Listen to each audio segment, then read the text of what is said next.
A seasoned general, once confident in his strategies, now grapples with doubt as he surveys the battlefield. The weight of each decision crushes him, knowing that every order he gives could mean life or death for his men.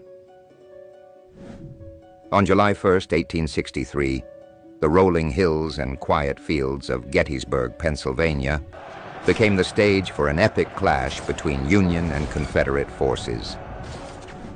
The morning sun cast long shadows over the town, unaware of the bloodshed and heroism that were about to unfold in its midst. General Robert E. Lee, the Confederate Army's daring and charismatic leader, aimed to strike a decisive blow in Northern territory. His strategic brilliance and boldness had brought him many victories. Facing him was Major General George G. Meade, newly appointed to command the Union Army of the Potomac.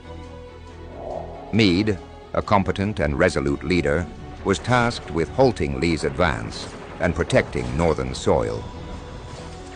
Lee's invasion into the North sought to demoralize the Union, draw forces away from the Southern front, and perhaps encourage foreign powers to recognize the Confederacy.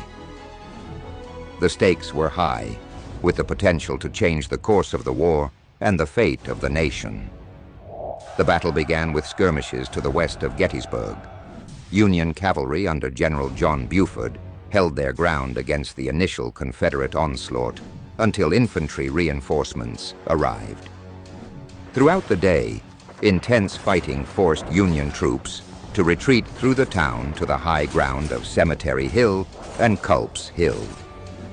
On July 2nd, Lee launched multiple assaults on the Union flanks, leading to brutal combat at sites like Little Round Top and the Wheat Field. The air was filled with the deafening sounds of musket fire, cannon blasts, and the cries of the wounded. Despite significant losses, Union forces managed to hold their defensive positions, creating a crescent-shaped line that was difficult for the Confederates to penetrate. Disagreements among Confederate generals, particularly James Longstreet's reluctance to attack, contrasted sharply with the determination of Union commanders. Colonel Joshua Chamberlain's defense of Little Round Top became legendary. Under relentless attack, Chamberlain's men, outnumbered and low on ammunition, fixed bayonets and charged down the slope in a daring maneuver that repelled the Confederate advance and secured the Union left flank.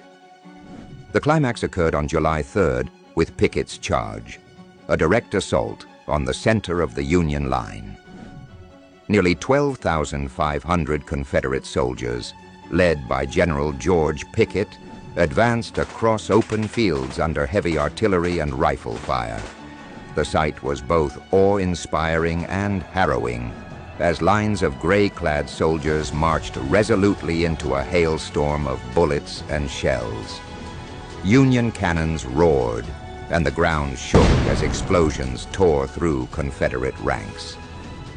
Despite their bravery, the attack was repelled with devastating losses.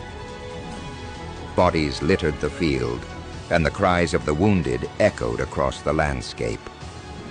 The charge had failed, and the Confederate forces were left shattered and demoralized. The Union victory at Gettysburg marked a turning point in the Civil War. Lee's army, significantly weakened, retreated to Virginia and would never again mount an offensive in the North. The battle resulted in approximately 51,000 casualties, making it the bloodiest battle of the war. The once serene fields of Gettysburg were now hallowed ground, stained with the blood of thousands.